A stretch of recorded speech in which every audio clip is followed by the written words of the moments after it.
સુરત શહેરના કાપોદ્રા વિસ્તારમાં અકસ્માતની ઘટના। કાપોદ્રા બ્રિજ ઉતરતા વાહનોનો અકસ્માત થયો છે। ટ્રક ચાલકે બે બાઇકને અડફેટે લેતા એકનું મોત થયું છે। ભૂપત માલવિયાનું અકસ્માતે મોત થયું છે અને એક વ્યક્તિને પગના ભાગે ગંભીર ઈજા પહોંચી છે। ઘટનાની જાણ થતાં કાપોદ્રા પોલીસની ટીમ ઘટનાસ્થળે પહોંચી આવી હતી। પીક અવર્સ ટાઈમ હોવાથી રોડ પર ભારે ટ્રાફિક જામ સર્જાયો હતો। પોલીસે ટ્રક ડ્રાઈવરની અટકાયત કરી કાર્યવાહી આરંભી છે। અમદાવાદ મહેસાણા હાઈવે પર શેરથા પાસે અકસ્માતની ઘટના। એસટી બસના ચાલકે કંટ્રોલ ગુમાવતા અકસ્માત થયો। એસટીએ બાઇક, ટેમ્પો, કાર સહિત 6 જેટલા વાહનોને ટક્કર મારી હતી। આ અકસ્માતમાં 3 લોકોને ઈજાઓ પહોંચી છે। ગંભીર રીતે ઘાયલ એક વ્યક્તિને ગાંધીનગર સિવિલ હોસ્પિટલ ખસેડવામાં આવ્યો છે, જ્યારે 2 લોકોને અડાલજ પીએચસી ખાતે રેફર કરવામાં આવ્યા છે। આ તરફ ધોરાજી જૂનાગઢ રોડ રેલવે ફાટક પર ડાયવર્ઝન અંદાજે 1 કિલોમીટર જેટલો ટ્રાફિક જામ સર્જાયો। રેલવે ફાટકથી વાહનોની લાંબી લાઈનો લાગી છે। ઓવરબ્રિજની કામગીરીને લઈને ડાયવર્ઝન આપવામાં આવ્યું છે, ત્યારે જામનગરથી જૂનાગઢ તરફ જવા માટે વાહનો જમનાવડ રોડ પરથી પસાર થાય છે અને જેને કારણે અત્યારે લાંબી લાઈનો લાગી હોય તેવા પણ દ્રશ્યો સર્જાય છે।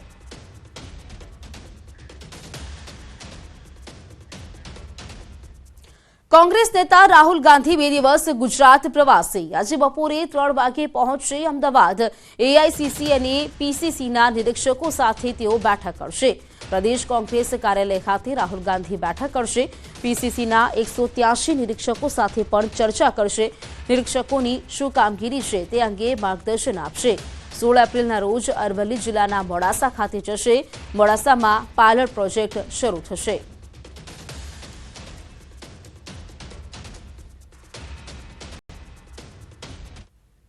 तो महेश वसावाना राजीनामा बाद राजकीय गरमावो। सांसद मनसुख वसावानी प्रतिक्रिया सामे आवी छे।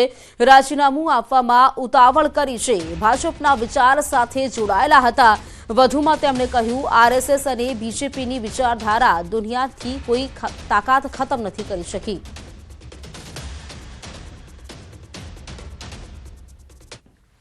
એક વર્ષ પહેલા તેઓ ભાજપમાં જોડાયા અને એક વર્ષમાં ભાજપને ઓળખી ના શક્યા એવું તેમને કેવું છે, જે પણ આક્ષેપ હશે। પણ સાથે સાથે મહેશભાઈ આક્ષેપ મૂકે છે કે ભાજપને ખતમ કરી નાખી, આરએસએસની વિચારધારાને ખતમ કરી નાખી। પણ મહેશભાઈ ને મારી સલાહ છે કે ભાજપને કે આરએસએસની વિચારધારાને કે રાષ્ટ્રીય વિચારધારાને ખતમ કરવાની કોઈનામાં તાકાત નથી। દિન પ્રતિદિન આરએસએસની કે ભાજપની રાષ્ટ્રીય વિચારધારા છે વધુને વધુ મજબૂત થતી જાય છે। સામેના જે પરિબળો છે એમને જોવું જોઈએ કે બધા લોકો ખતમ થઈ ગયા છે। એટલે ખરેખર એમનું જે પગલું જે છે એ ઉતાવળી પગલું છે। ડ્રગ્સ મામલે હર્ષ સંઘવીનો કોંગ્રેસ પર પલટવાર। 1800 કિલો ડ્રગ્સ ગુજરાતમાં પ્રવેશતું અટકાવ્યું। એટીએસ અને કોસ્ટગાર્ડે સારી કામગીરી કરી છે। કોંગ્રેસના કાર્યકરો ડ્રગ્સ પકડવા ગયા હતા। કોંગ્રેસ રાજનીતિનો મુદ્દો નથી। સીએમ ભૂપેન્દ્ર પટેલે ડ્રગ્સ સામે જંગ છેડ્યો છે। આ પ્રવેશ દ્વાર પર કોઈ કોંગ્રેસના કાર્યકર્તા પકડવા ગયેલા ડ્રગ્સ અને જે કે છે એને પૂછવું જોઈએ। આ પકડવા માટે જે અધિકારીઓ, જે જવાનો કામ કરી રહ્યા છે, ડ્રગ્સનો વિષય એ રાજનીતિનો વિષય નથી। આ વિષય સામે નરેન્દ્રભાઈ મોદી સાહેબની સરકાર,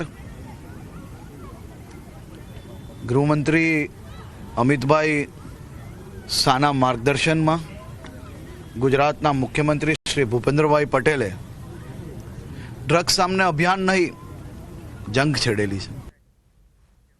ગાંધીનગરમાં તોરી બારોટ સમાજના કાર્યક્રમનું આયોજન કરવામાં આવ્યું, જેમાં મુખ્યમંત્રી ભૂપેન્દ્ર પટેલ હાજર રહ્યા। કાર્યક્રમમાં મુખ્યમંત્રીએ તોરી બારોટ સમાજની એપ લોન્ચ કરી। સાથે જ આયોજિત કાર્યક્રમમાં વિદ્યાર્થીઓનું સીએમના હસ્તે સન્માન કરવામાં આવ્યું।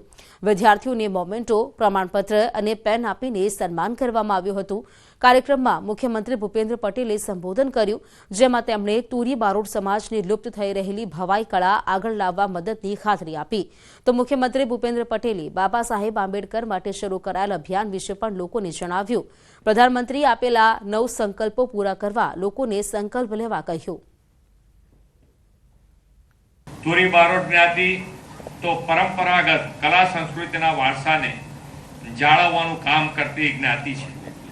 વડાપ્રધાન મોદી સાહેબે આપણી વિરાસતોનો ગૌરવ કરીને વિકાસ મંત્ર વિકાસ બી વિરાસત બીની આપ્યો છે.